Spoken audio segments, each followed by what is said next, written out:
अस्सलाम वालेकुम क्लास। हमारा नया चैप्टर स्टार्ट हो रहा है, दैट इज ट्रेड साइकिल और द बिजनेस साइकिल। अब बिजनेस साइकिल एक्चुअली क्या चीज़ है? इकोनॉमिक एक्टिविटीज़ जो है ना वो हमेशा सेम नहीं रहती किसी भी कैपिटलिस्ट सिस्टम में। इसमें कुछ रिस्क भी आते हैं बिजनेस लाइफ में, लेकिन जो है ना वो कुछ मतलब वाइल ऑन अदर ओशंस कई बिजनेस एक्टिविटीज़ इज स्लगिश। कुछ ऐसी होती हैं जहाँ पर बिजनेस एक्टिविटीज़ बहुत ज़्यादा ग्रो करती हैं, कुछ ऐसे ऐसे मूवमेंट होते हैं जहाँ पर बिजनेस एक्टिविटीज इतनी ग्रो नहीं करती। यानी कि sometimes national income, employment, living standard increase rapidly but sometimes they decrease fastly. Economic ups and downs are called the business cycle and trade cycle. मतलब ये कि वो वाली चीज़ें इकोनॉमिक एक्टिविटी होती हैं, उस सूरत में क्या होता है कि एम्प्लॉयमेंट भी हमारी अच्छी हो जाती है, लिविंग स्टैंडर्ड भी पहले से बेहतर हो जाता है। तो ये वो सारी चीज़ें होती हैं जिनमें हमारी जो है ना वो डेवलपमेंट काफ़ी तेज़ी से हो रही होती है। लेकिन कई ऐसी चीज़ें होती हैं जिनमें ये तमाम चीज़ें जो है ना वो रैपिडली फॉल कर रही होती हैं। तो इसी चीज़ को हम ट्रेड साइकिल कहते हैं, यानी कि वो डिफरेंट इराज जिसमें हमारी ट्रेड या हमारा बिजनेस जो है ना वो डिफरेंट तरीकों से रिएक्ट करता है। ट्रेड साइकिल क्या है? इसमें जो है ना प्रोफेसर केन्स ने ट्रेड साइकिल को किस तरह से डिफाइन किया था? ए trade cycle is composed of periods of good trade characterized by rising price and low rate of unemployment,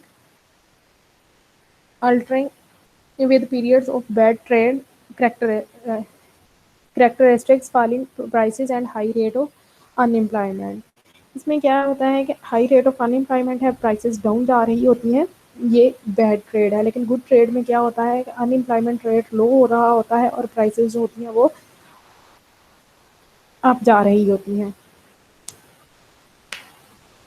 professor Hansen का कहना है trade cycle is fluctuations in employment, production and prices. और इसके साथ ही जो है ना प्रोफेसर हर्बलर ने क्या कहा था कि business cycle are just the names of the prosperity and adversity, good trade and bad trade.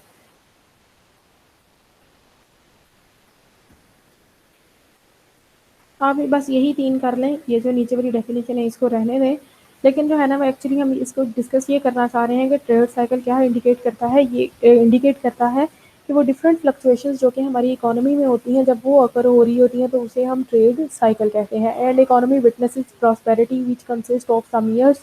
कुछ इकोनॉमीज होती हैं, कुछ ईयर्स में जो है ना वो बहुत ज़्यादा ग्रूम करती हैं, कुछ ईयर्स में डाउन जाना शुरू हो जाती हैं, कुछ ईयर में बिल्कुल पैरालाइज्ड हो जाती हैं। तो ये सारी चीज़ें जो होती हैं ये ट्रेड साइकिल कहलाती हैं। Phases of the trade cycle of the business cycle, there are 4 phases of the trade cycle. The first one is depression और slump, the second one is recovery और द रिवाइवल, देन बूम और the prosperity and then the recession और the contraction. सबसे पहली चीज़, इन सारी phases को one by one discuss करते हैं। What is depression? ठीक है, ट्रेड साइकिल के इस फेज में क्या होता है, इकोनॉमिक एक्टिविटीज बहुत ज़्यादा स्लो हो जाती हैं, चीज़ों की प्रोडक्शन लो हो जाती है, इनकम और एम्प्लॉयमेंट कम हो जाती है, demand for goods and services भी कम हो जाती है और रिजल्ट क्या होता है कि जर्नल प्राइस लेवल जो होता है वो भी डिक्रीज हो जाता है। एंटरप्रेन्योर्स के प्रॉफिट जो है वो मिनिमम हो जाते हैं और जो फर्म्स होती हैं वो लॉस तो बेयर करती हैं, लेकिन अल्टीमेटली क्या होता है कि उनका बिजनेस शटडाउन की तरफ चला जाता है। ये सिचुएशन जो है ना मज़ीद जो है वो प्रोडक्शन को कम करती है और एम्प्लॉयमेंट को जो है ना वो भी कर देती है। इस इकोनॉमिक स्लम की वजह से क्या होता है कि बैंक्स जो हैं वो भी उनके डिपॉजिट्स कम हो जाते हैं और उनके लोन्स जो होते हैं वो भी लोग वहाँ से मतलब नहीं लेते। देन है फर्म्स क्या करती हैं, वो एग्री नहीं करती मनी बोरो करने पर बैंक से। इस वजह से क्या होता है इंटरेस्ट रेट भी फॉल कर जाता है, लोगों की परचेजिंग पावर भी कम हो जाती है। इन शॉर्ट क्या कह सकते हैं, during depression level of prices, consumption, income, employment, interest rate etcetera reach at the lowest app, बिल्कुल एंड वाले पॉइंट तक चली जाती है।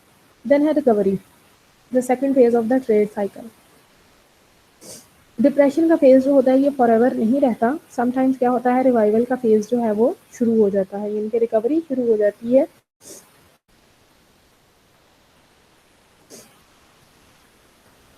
रिकवरी में क्या होता है, चीज़ों की डिमांड ऊपर जाना शुरू हो जाती है, प्रोडक्शन यूनिट काम करना शुरू हो जाते हैं और कम से कम इतनी ज़रूर प्रोडक्शन करते हैं जिसमें वो अपनी डिमांड को फुलफिल कर सकें। फर्म्स जो होती हैं वो एग्जिस्टिंग रिप्लेस कर लेती हैं, लेवल ऑफ नेशनल इनकम और कंजम्पशन का लेवल भी थोड़ा बढ़ना शुरू हो जाता है। एंटरप्रेन्योर्स जो होते हैं वो थोड़े होपफुल हो जाते हैं कि अब उनका प्रॉफिट जो है ना वो बढ़ेगा और हमारी इकोनॉमी जो है वो प्रॉस्पेरिटी की तरफ मूव करेगी। इस तरह से क्या होता है, एम्प्लॉयमेंट, प्रोडक्शन और प्रॉफिट ये आहिस्ता आहिस्ता बढ़ना शुरू हो जाते हैं। पीपल डिसअपॉइंटेड ड्यूरिंग डिप्रेशन, जो लोग डिप्रेशन में डिसअपॉइंट हुए थे वो दोबारा से ऑप्टिमिस्टिक होना शुरू हो जाते हैं, यानी कि दोबारा से उनके अंदर उम्मीद जागना शुरू हो जाती है। इस रिकवरी में क्या होता है, prices, wage, interest rate, profits, employment and the production, ये तमाम चीज़ें आहिस्ता आहिस्ता बढ़ना शुरू हो जाती हैं। देन है बूम ऑफ द प्रोस्पेरिटी। फिर क्या होता है उसके बाद, जैसे जैसे रिकवरी का पीरियड जो है ना वो एक्सपेंड करता है, इकोनॉमी जो है ना वो बूम की तरफ जाना शुरू हो जाती है, यानी कि बूम फेज जो है वो स्टार्ट हो जाता है मार्केट में। इसमें क्या होता है, लेवल ऑफ एम्प्लॉयमेंट और लिविंग स्टैंडर्ड ये दोनों बहुत ज़्यादा बढ़ जाते हैं। प्रोडक्शन, इनकम और इन्वेस्टमेंट भी इंक्रीज होती है, लेकिन ग्रेट स्पीड से। रेट ऑफ इंटरेस्ट इंक्रीज करता है as a profit of entrepreneurs का प्रॉफिट इंक्रीज करता है। बैंक के डिपॉजिट बढ़ते हैं, लोग वहाँ से लोन लेते हैं। बैंक के डिपॉजिट क्यों बढ़ते हैं, क्योंकि इंटरेस्ट रेट इंक्रीज करता है। लेबर की डिमांड इंक्रीज कर जाती है, सिमिलरली जब लेबर की डिमांड इंक्रीज करेगी तो वेज रेट भी इंक्रीज कर जाएगा। फिर है prices of goods and cost of production increases. Cost of production भी इंक्रीज करती है, लेकिन उसके साथ ही गुड्स की प्राइसेस जो है वो भी इंक्रीज करना शुरू हो जाती हैं। जब प्राइसेस इंक्रीज होगी तो अल्टीमेटली एंटरप्रेन्योर का प्रॉफिट भी इंक्रीज होगा। इस सूरत में जो है ना, जब एंटरप्रेन्योर ज़्यादा प्रॉफिट अर्न करेंगे तो फिर जो है ना वो ज़रूर दोबारा से इन्वेस्टमेंट करने की कोशिश करेंगे। In the phase of boom economy, crosses full employment level and employment reaches at its highest. Thus, the national income, individual income, wages, profit, prices, employment and living standard reach at their peak in the phase of prosperity. यानी कि इस phase में क्या होता है, हर चीज़ अपने peak पर पहुंच जाती है। इसके बाद रिसेशन, बूम पीरियड भी जो है ना वो डिप्रेशन की तरह हमेशा नहीं रहता, बल्कि उसके का टाइम पीरियड शुरू हो जाता है। वो वाले प्रोड्यूसर जो डे एंड नाइट वर्क करते हैं वो अपने प्रॉफिट को फिर से मैक्सिमाइज करने की कोशिश करते हैं। In the production of goods becomes much higher, यहाँ तक के गुड्स की प्रोडक्शन बहुत ज़्यादा हो जाती है, यहाँ तक के मार्केट डिमांड से बहुत ज़्यादा बढ़ जाती है। उसका होता है क्लोजिंग द प्रोडक्शन अंटिल वो डिसाइड ये करते हैं एंटरप्रेन्योर्स के, वो अपनी प्रोडक्शन को कम करना शुरू कर देंगे ताकि जो है ना वो पहले वाले तमाम प्रोडक्शन जो है वो हमारी सेल आउट हो जाए। फिर उससे उस सूरत में क्या होगा, प्रोडक्शन यूनिट अगेन बंद होना शुरू हो जाएंगे, लेबर फिर से जॉबलेस होना शुरू हो जाएगा। This further decrease in demand for the goods because purchasing power of people decreasing on to unemployment. फिर क्या होता है, ये इस सूरत में जब वर्कर जॉबलेस होते हैं, मजीद डिमांड जो है ना वो कम होना शुरू हो जाती है। क्यों कम होना शुरू हो जाती है, क्योंकि लोग जो है ना वो जॉबलेस हो जाते हैं, अनएम्प्लॉयमेंट अगेन बढ़ना शुरू हो जाती है। फिर एंटरप्रेन्योर्स होते हैं वो चीज़ों की प्राइसेस को कम कर देते हैं ताकि वो सेल आउट हो जाए as soon as possible.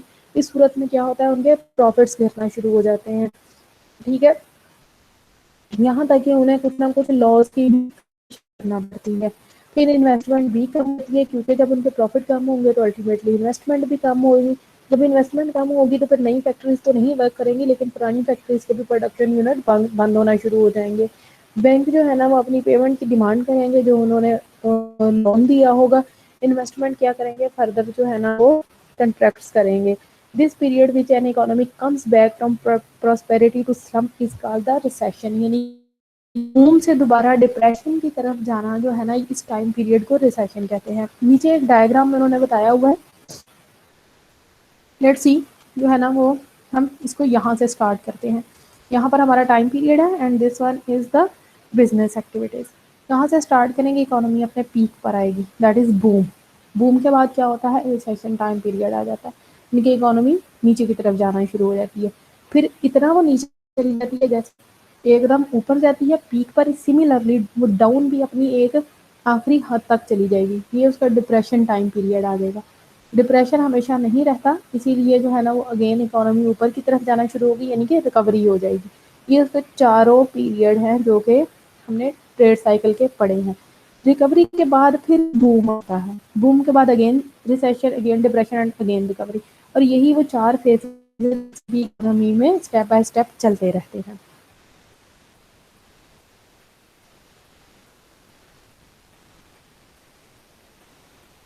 Main characteristics of the business cycle के मेन कैरेक्टरिस्टिक्स कौन कौन से हैं?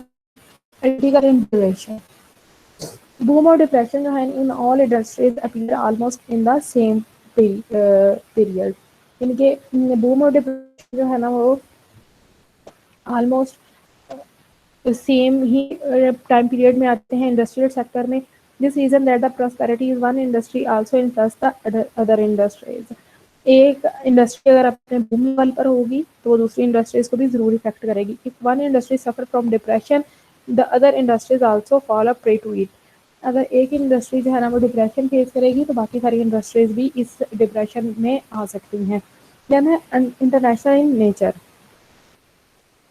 in the present age, all world has become an economic unit through the international trade. International trade की वजह से तमाम वर्ल्ड जो है ना वो एक कंट्री जैसे वर्क कर रही है। तो अगर किसी एक कंट्री में डिप्रेशन फेज जो है ना वो टाइम पीरियड चल रहा है तो अल्टीमेटली वो पूरी दुनिया को इफेक्ट करेगा। और सिमिलरली अगर जो है ना वो कोई एक कंट्री बूम पर है तो कंसिक्वेंटली ये तमाम फेजेस जो है ना वो बाकी सारी वर्ल्ड में भी उसी तरह से रिएक्ट करेंगी। Then a different degree. Depression or boom appear in all industries at the same time, but their intensity is different. यानी कि अगर एक इंडस्ट्री में डिप्रेशन और बाकी सारी इंडस्ट्री में भी डिप्रेशन और एक में बूम है तो बाकी सब में भी बूम है, तो ये जो है ना पॉसिबल तो है लेकिन इनकी इंटेंसिटी डिफरेंट हो सकती है। ठीक है, यानी कि all sectors in boom but rate of all sectors doesn't remain same. इनके तमाम सेक्टर जो है ना वो बूम में काम कर रहे हैं लेकिन उन तमाम का जो है ना वो बूम का रेट या उनके प्रॉस्पेरिटी का रेट सेम नहीं है। सिमिलरली अगर तमाम सेक्टर्स जो है वो डिप्रेशन फेस कर रहे हैं तो तमाम सेक्टर्स का जो है ना वो डिप्रेशन का रेट और उसकी इंटेंसिटी भी सेम नहीं है बल्कि इनकी डिग्रीज डिफरेंट होती हैं। देन है रेगुलर इंटरवल है, the phase of trade cycle follow one and other by regular interval. ये एक रेगुलर इंटरवल के जरिए एक दूसरे के पीछे जो है ना वो इनकी अकरेंस है। According to economist generally one trade cycle is complete in a period of 8 to 12 years. 8 से 12 साल के अरसे में एक फेज जो है ना वो ट्रेड साइकिल का कवर होता है। Difference in ups and downs, recovery from depression is very slow while the phase from boom to recession is very swiftly। यानी कि बूम से रिसेशन की तरफ जो है ना वो इकोनॉमीज इंतहाई तेजी से मूव करती हैं, बट डिप्रेशन से बूम की तरफ यानी कि रिकवरी फेज जो होती है वो स्लोली होती है। The feature of boom and depression, in the period of boom, prices, wages, interest rate, profits, income, production, and employment all increase, while in depression they are all decrease। ये हम पहले भी पढ़ चुके हैं। Then है cause of end. The two extremes of the trade cycle, like boom and depression, themselves cause their end. The reason is that in the period of boom, the entrepreneurs increase the quantity of their products to a great extent. Boom और depression खुद ही खत्म हो जाते हैं, किस वजह से? क्योंकि boom में entrepreneurs जो है वो अपनी प्रोडक्शन जो है उसको एक्सट्रीम पर प्रोड्यूस करने की कोशिश करते हैं, विच रिजल्ट्स ओवर प्रोडक्शन, और इसकी वजह से क्या होता है कि बूम का खात्मा हो जाता है। कन्वर्सली और इसके जो है ना वो अगेंस्ट कंडीशन चलती है, डिप्रेशन में क्या होता है शट डाउन की कंडीशन आ जाती है प्रोडक्शन सेक्टर में। तो ओवर प्रोडक्शन इज एग्जॉस्टेड, तमाम जितनी भी ओवर प्रोडक्शन होती है वो खुद ब खुद खत्म हो जाती है। फिर दोबारा से जब गुड्स एंड सर्विसेज की डिमांड की जाती है तो रिकवरी जो है स्टार्ट होता है। Difference in trade cycle is different from another, although they have many common features, yet they are not same in nature। ये तमाम ट्रेड साइकिल एक दूसरे से थोड़े मुख्तलिफ हैं, कुछ फीचर्स इनके सेम भी हो सकते हैं लेकिन हम ये नहीं कह सकते कि ये 100% एक जैसे हैं। Then है difference in duration of the trade cycle, trade cycle के ड्यूरेशन में भी डिफरेंस है।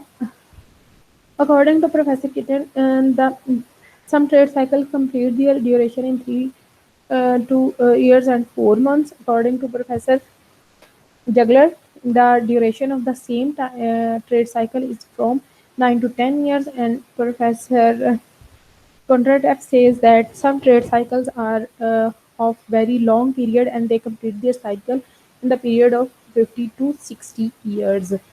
यानी कि डिफरेंट इकोनॉमिस्ट जो है वो ट्रेड साइकिल के कंप्लीट होने का टाइम पीरियड डिफरेंट ही बताते हैं। आपका ये ट्रेड साइकिल का टॉपिक यहाँ तक का था। ठीक है बच्चों, अल्लाह हाफिज़ एंड थैंक यू।